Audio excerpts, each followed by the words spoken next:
The call came in just after 6 p.m. 2 boys missing from Whispering Pines National Forest. No cell signal, no footprints, just a pair of jackets hanging off a cooler and a panicked father rambling about how they were just right there. Deputy Nora Callahan barely needed to hear the full report before her gut kicked in. Something was wrong. Off in the kind of way that left your skin cold even under a hot sky. She was already pulling up to the site 20 minutes later, gravel crunching under her wheels as her forest green 4Runner came to a halt. Her boots hit the earth with purpose, and so did Sage's hooves. The mare, grayed around the muzzle but still sharp as a tack, shifted her weight in the trailer behind her, sensing the tension before she even saw the trees. Reed Davenport, the boy's father, rushed toward Nora as she stepped down. He looked like hell, shirt torn, arms scratched raw, and his eyes wide with something that looked a lot like guilt. "They were just playing," he stammered. "Right over there by the logs. I turned around for maybe 5 minutes, and when I called them, nothing. I didn't hear anything, just nothing." Nora nodded, eyes already scanning the campsite. "How long ago?" "An hour, maybe more. I called as soon as I couldn't find them." There were already 2 deputies on site, plus a ranger from the fire crew who'd been first on the scene. None of them had found a single trace. No footprints, no dropped toys, no broken branches. It was like the forest had swallowed Logan and Miles Davenport whole. "What about the boys? Any medical issues?" Nora asked, stepping toward the tent. "Miles has asthma," Reed said, his voice cracking. "And Logan's afraid of the dark." Nora didn't hesitate. She walked to the trailer and dropped the ramp. Sage stood tall inside, tail swishing gently.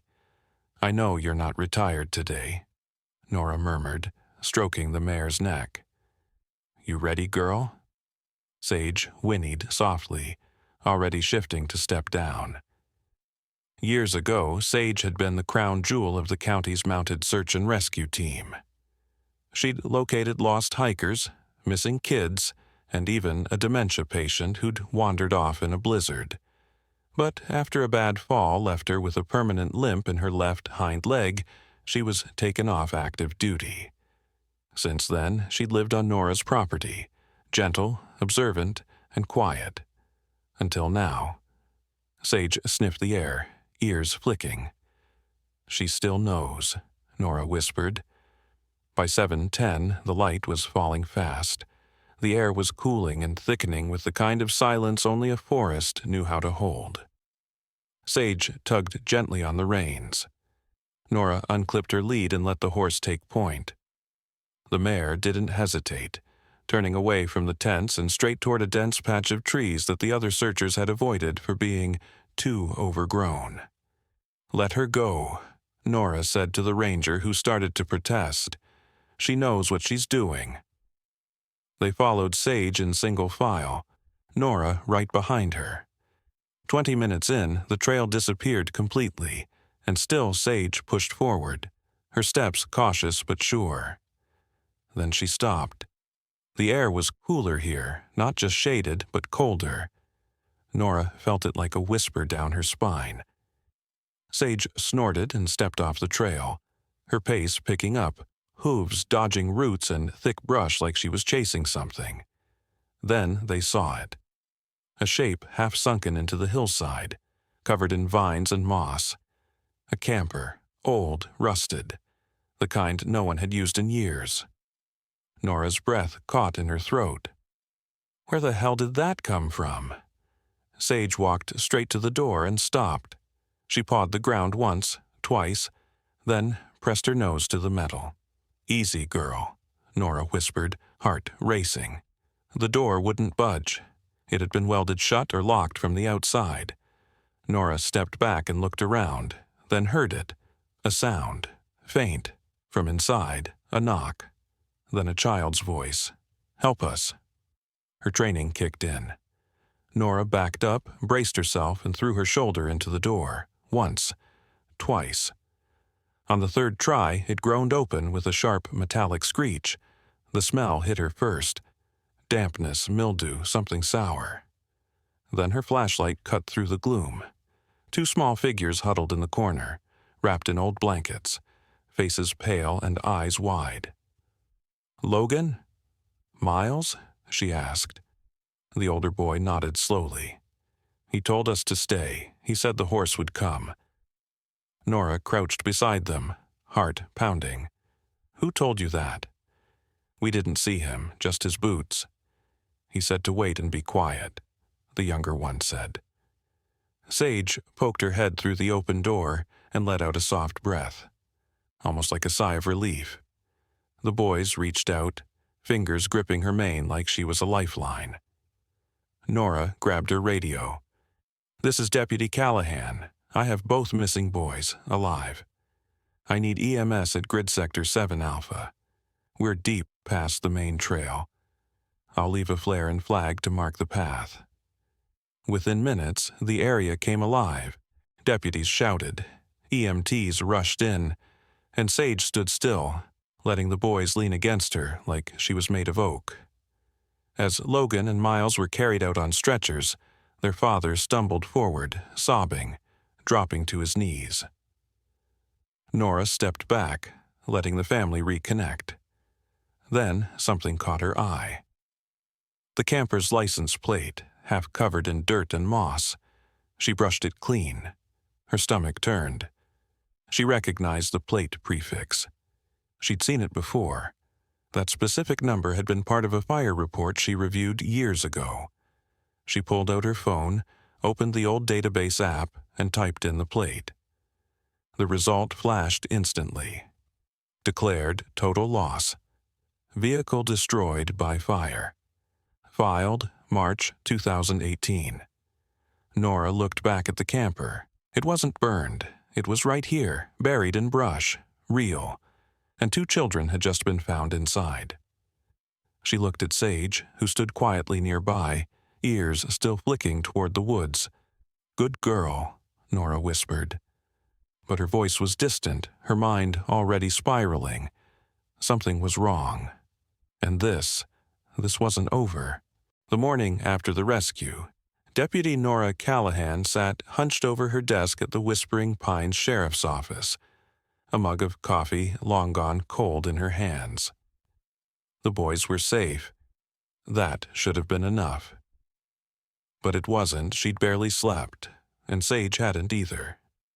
The mare had spent the night pacing the small paddock behind Nora's cabin, her ears flicking at every breeze, every owl hoot in the trees. Animals felt things humans ignored. And right now, everything in Nora's gut screamed that whatever had happened in those woods, it wasn't finished. Across the office, Sheriff Greg Morgan leaned back in his creaky chair, eyes narrowed at the DMV printout Nora had just handed him. A 2013 Keystone Hideout camper, reported completely destroyed in a fire near Silver Creek. VIN, plate, everything. Insurance filed, payout made, case closed, he read aloud, shaking his head. And yet, you walked inside that exact camper yesterday and pulled 2 kids out of it alive. Not a replica, not similar, the exact same one, Nora said. Same rust pattern, same model, same VIN. Greg tapped his pen against his desk. You're sure the plate wasn't swapped? People steal tags all the time. No way. I ran the VIN off the frame. Same match. The camper's supposed to be ashes. Greg exhaled through his nose. Well, if someone's playing games, they're damn good at it. I want to reopen the fire report, Nora said. Greg looked at her. That fire was ruled an accident 5 years ago. And now, the accident's parked in the middle of our forest, with 2 dehydrated kids inside. That doesn't strike you as worth a second look? He didn't answer right away. Finally, he nodded.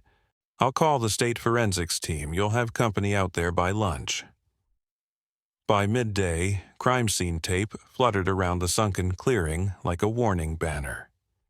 The camper had been lifted by tow team at dawn, leaving a soft, damp imprint in the dirt. Nora walked the perimeter again, Sage trailing behind her like a silent ghost. "Nothing makes sense," she murmured, crouching near the old fire pit. "Why stash the boys there? Why that exact camper?" One of the forensics techs called out, "Deputy, you might want to see this." Nora stood and made her way over to the southern edge of the clearing where a patch of pine needles had been brushed away. There, half buried beneath the dirt, lay a child's shoe. White, tiny, a faded pink flower embroidered on the side. "That's not one of the Davenport boys' shoes," Nora said quietly.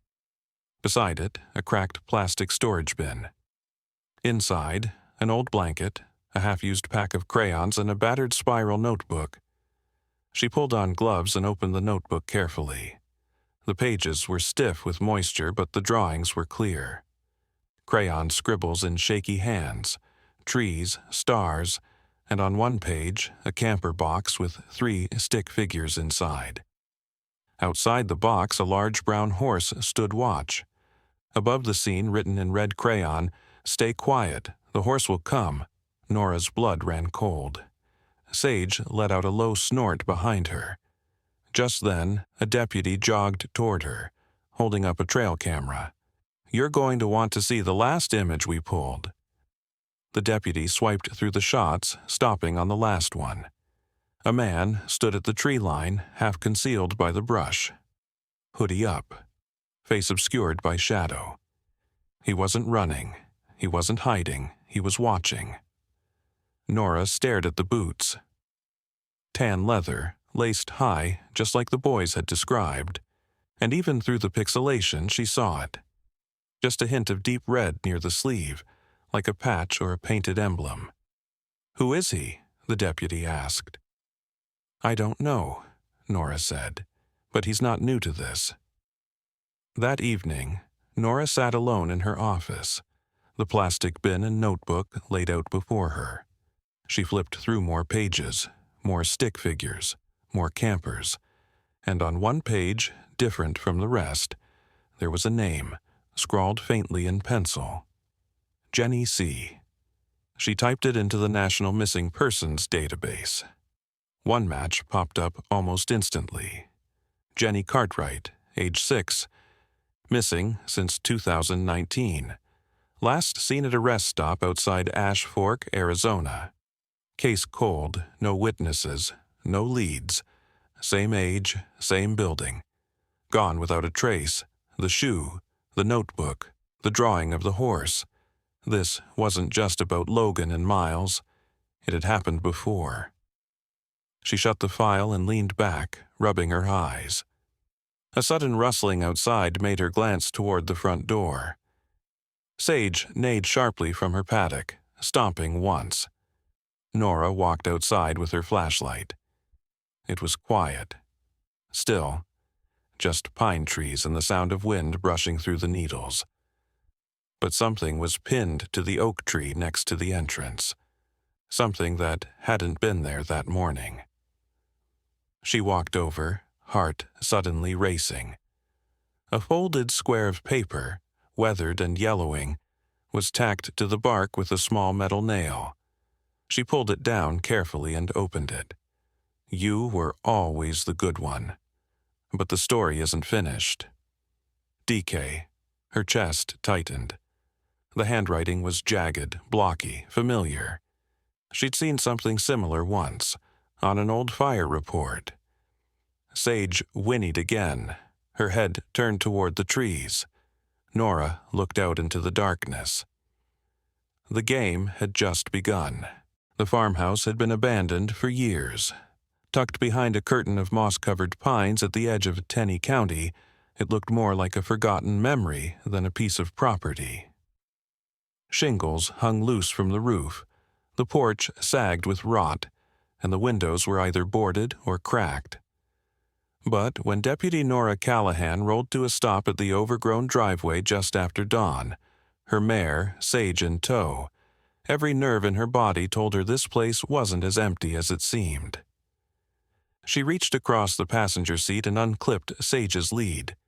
The horse stepped down from the trailer, ears forward, body tense. No wind, no bird song, just silence and the soft shifting of Sage's hooves on gravel. Nora adjusted her vest and approached the house slowly, one hand resting near her sidearm. "Sheriff's Department," she called. "If anyone's inside, come out with your hands where I can see them." Nothing. She stepped up onto the porch, floorboards creaking under her weight. The front door hung slightly ajar. Inside, the smell hit her immediately: mildew, old food, and something else she couldn't place. The interior was cluttered but lived in. A mattress lay on the floor, surrounded by stacks of canned beans and bottled water.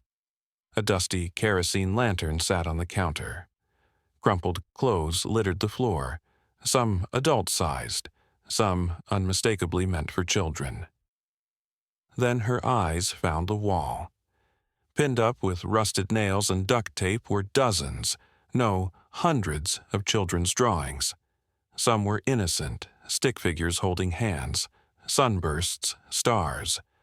Others were darker. One showed a man standing in front of a camper, holding a sign that read, "He waits." Another depicted two kids huddled beneath a bed while a red shadow loomed outside the door. Nora's skin crawled. She snapped photos, careful not to disturb anything. Sage let out a low snort outside, hooves shifting anxiously. Then Nora saw it. A rug in the back corner, poorly hiding a square outline in the wooden floor. A trap door. She pulled it open slowly. Wooden stairs led into darkness. One cautious step at a time, she descended. The air was cooler down here. Damp. She clicked on her flashlight. The basement wasn't large, but what it held stopped her cold. Shelves. Dozens of them. Each one filled with VHS tapes. She moved closer, reading the handwritten labels. J. Cartwright, April 19th, M. Serrano. June 22nd, 16, Yale Davenport. March 11th, 23. Her breath caught. Miles Davenport. 3 days ago. She grabbed the tape labeled L. Davenport and slipped it into her bag. She needed to see what was on it, but not here. Back upstairs, she took one last look at the wall of drawings. Then Sage let out a sudden, sharp whinny that echoed like a warning bell. Nora ran outside, her hand on her holster. "What is it, girl?" Sage was staring toward the woods, ears pinned back. Something had spooked her. But there was no one there, not anymore. At the station, Nora dug out the department's dusty old VCR and hooked it to a tiny TV. She inserted the Davenport tape and hit play. Static. Then an image flickered into view, the inside of the camper. Miles and Logan sat on the floor, blankets pulled around their shoulders. They looked confused but not afraid. A man's voice spoke softly from off-camera. "We're going to stay very still, okay? Just until your horse finds you. She's a good girl. She always comes." The voice was calm, smooth, no accent, no threat, just rehearsed. Nora felt her stomach twist. She'd heard that voice before. She grabbed her phone and called Agent Sarah Leland at the FBI field office in Springfield. "I need a voice match," she said, "fast." By the time Sarah arrived, Nora had already printed the camper's VIN photos and a dozen screenshots from the video. "This guy's been watching you," Sarah said. "Following the horse. Following you." "Why us?" Nora asked. Sarah hesitated. "We think this is about control, not just of the kids, but of the search itself. He doesn't hurt them, he collects them. And then he waits until he's ready for someone to find them." "Like some twisted scavenger hunt," Nora said, almost to herself. Sarah nodded toward the evidence board. "He's not hiding from you, Nora. He's including you." Nora swallowed. I need to find out who owned that farmhouse. Already on it, Sarah replied.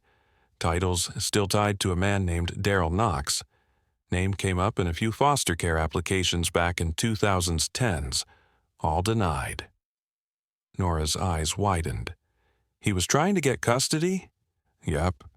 Court reports say he had boundary issues with minors. Nothing violent. Just too much attachment. Excessive visits, bringing handmade toys, books, tapes. He was practicing, Nora whispered. He was building this for years. The next morning, Sarah and Nora returned to the farmhouse with a drone team and ground scanners. The basement had more hidden gems, unprocessed photos, maps with marked forest trails, and even a wall calendar with dates and initials scribbled across several years. Then, a cadaver dog picked up a scent near the edge of the woods. Buried under a thin layer of pine needles and earth was a scorched pile of metal. Nearby, another VIN plate, warped from heat. Nora read the number. It matched the original fire report from 2018. Her voice was hoarse as she said it aloud. There were 2 campers.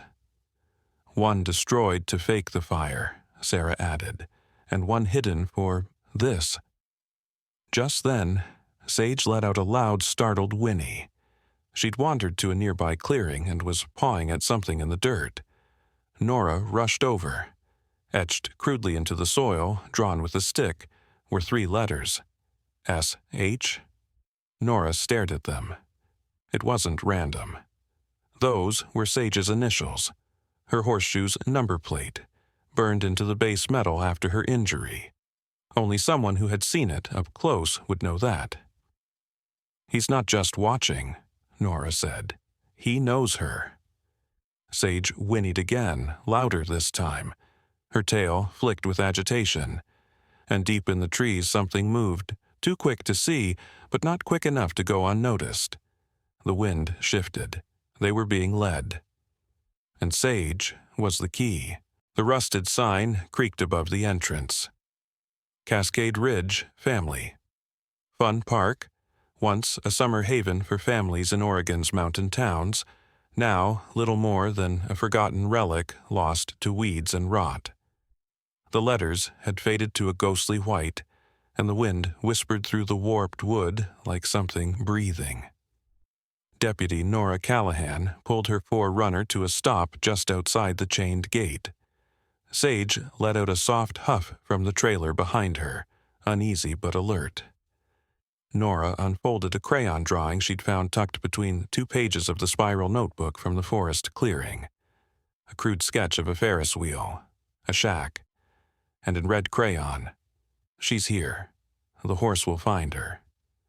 Next to it, written smaller, "Jenny." Nora exhaled slowly, reached for Sage's reins, and said under her breath, "Come on, girl, let's finish what we started."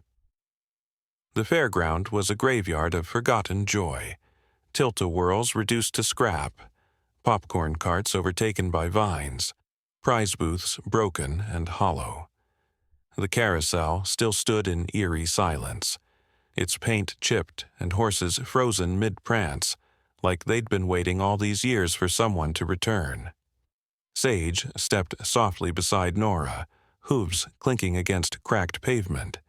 The deeper they went, the heavier the air felt, like something in the trees was watching, waiting. Past the old ticket booth and cotton candy stand, they reached the back fence where a squat, sun-bleached shack leaned into the woods. Lost and found. Nora froze. It looked exactly like the one in the drawing. Sage stopped, ears pinned forward.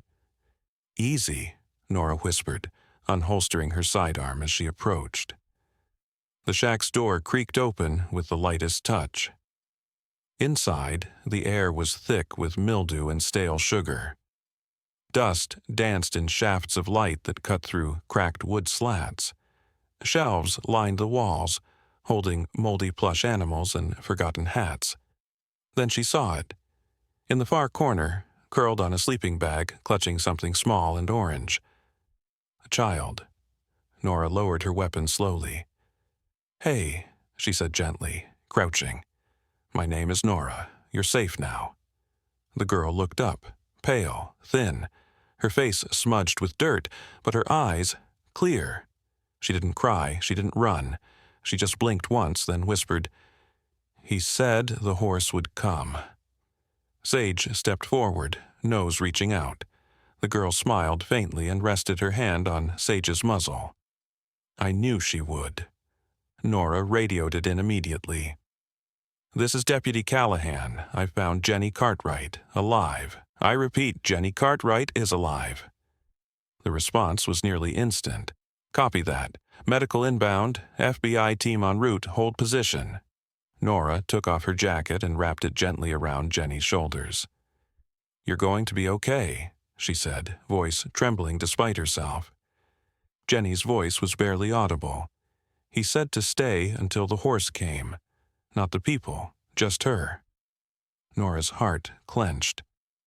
Jenny reached into the sleeping bag and pulled out the same handmade plush horse they'd found in Cedar Hollow. The connection was undeniable. "He was just here," Jenny said softly. "Last night, he said goodbye." 10 minutes later, Agent Sarah Leland arrived with backup, EMTs, and a trauma team. Jenny was rushed into care, her vitals low but stable. "Any sign of him?" Nora asked, scanning the tree line. Sarah shook her head. "Fresh tire tracks near the back service road, size 12 boot prints, steel toe, same pattern as before. He knew we were coming." Sarah clenched her jaw. "He's always one step ahead. It's like he wants us to find them, but not him." As the team packed up, a young tech jogged over, breathless. "Deputy Callahan." Nora turned. "This was stuck to the gate post. We almost missed it." She handed Nora a Polaroid. It showed Nora, more specifically, Nora riding Sage through the forest trail 2 nights ago. Someone had been watching. On the back, in that same blocky handwriting, "I never wanted to break you. I wanted you to finish the story." DK Nora's fingers tightened around the photo. Jenny was safe, yes, but Knox wasn't done. That night, back at her cabin, Nora sat on the porch steps with Sage beside her, the Polaroid still in her hand. "I don't get it," she murmured. "Why not just vanish? Why keep dropping these breadcrumbs?" Sage shifted her weight, tail swishing gently as she stared into the woods. Nora's thoughts spiraled. The voices, the drawings, the carefully planted evidence. Knox had never tried to hurt the kids. He'd only hidden them. And then guided their discovery. A collector, a puppeteer. But why? Inside the house, Nora opened her laptop and pulled up the files Sarah had sent her. Recordings, old fire reports, custody case notes. There it was. A 2015 court document. Darrell Knox v. State of Oregon. Custody petition denied. Child's name, Emily Grace Cartwright. Age 5. Nora froze. Cartwright. Jenny's last name. Jenny wasn't just a random victim. She was his daughter.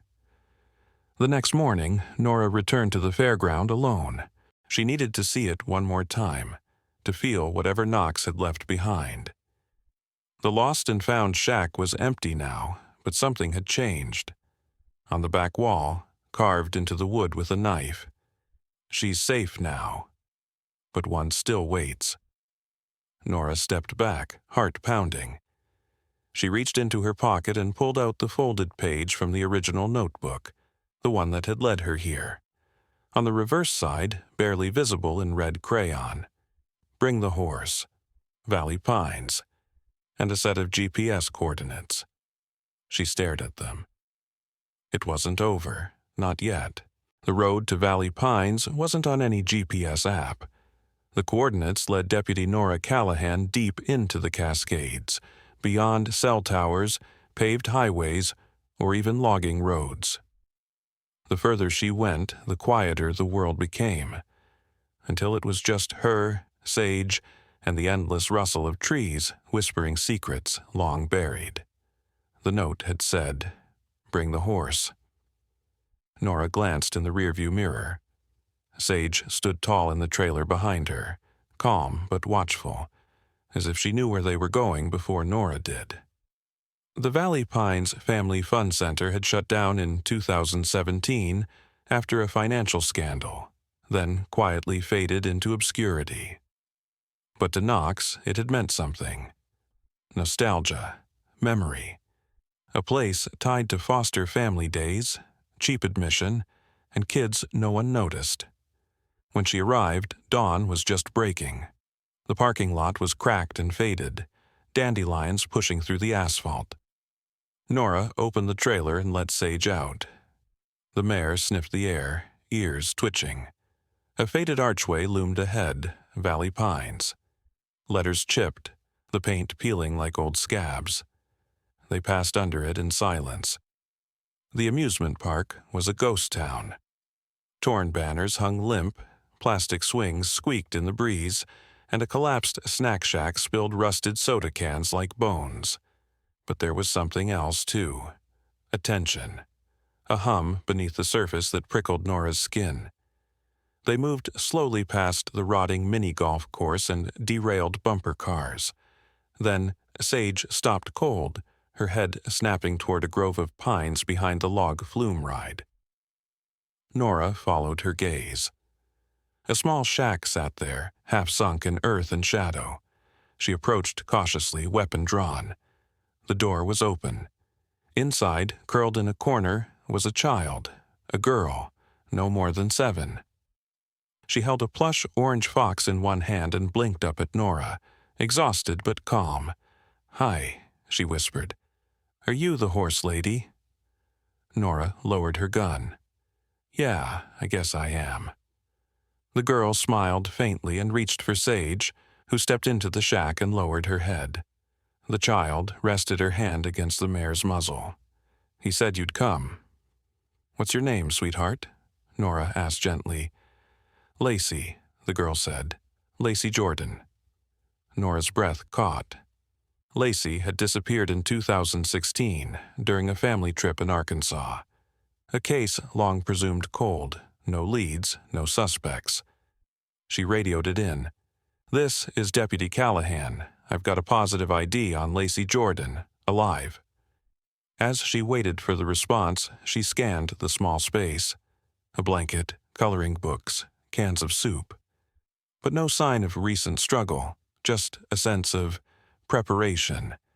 This wasn't a trap, it was a stage, and Knox had chosen his finale carefully. By the time the FBI team arrived, Lacey had been stabilized and loaded into an ambulance. Nora stood at the edge of the parking lot, eyes scanning the woods. The sun was rising, but the shadows still clung to the tree line. Agent Sarah Leland approached, her phone in hand. "You need to see this." She showed Nora the trail cam photo from the night before. A man, hoodie up, standing at the edge of the forest, watching them again. "He was here," Sarah said. "Less than an hour ago."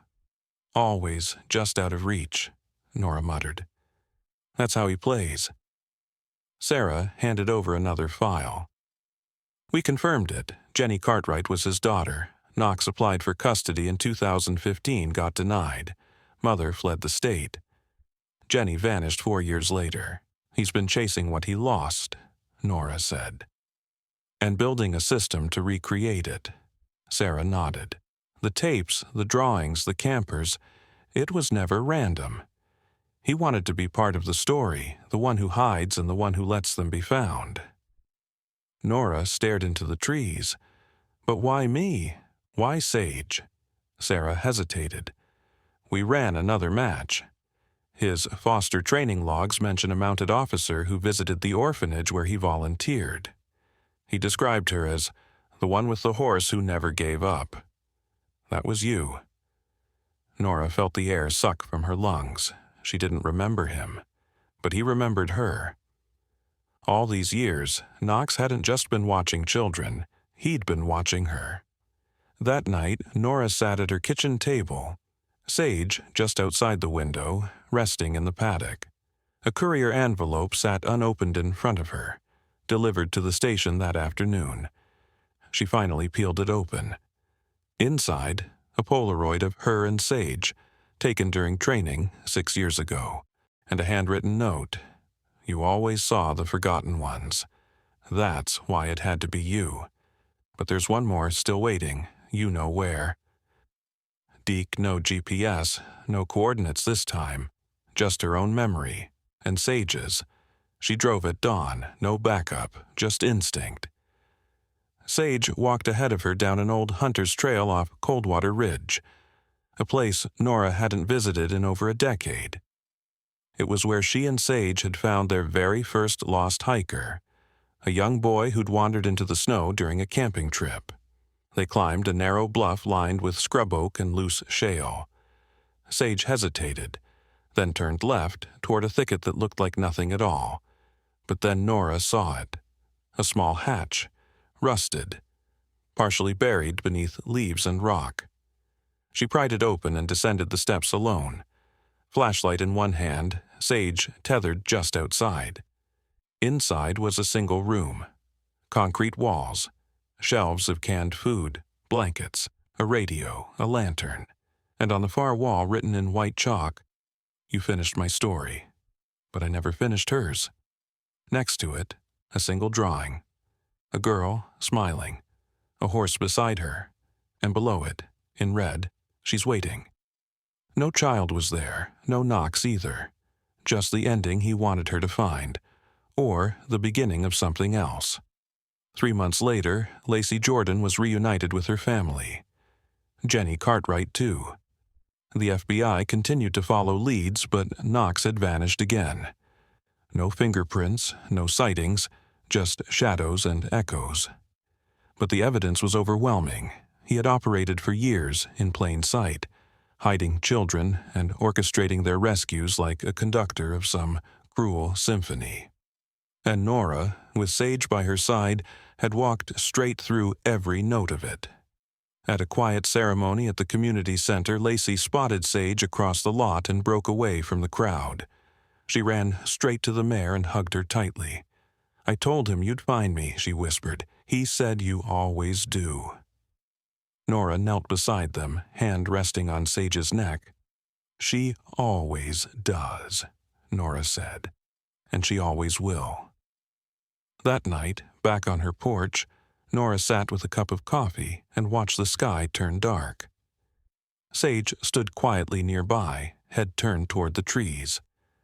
Nora didn't know if Knox was alive, didn't know if the final breadcrumb had truly been found. But she knew this. He had tried to control the ending, and failed, because the real story wasn't about him. It was about the ones who waited, and the ones who refused to stop searching.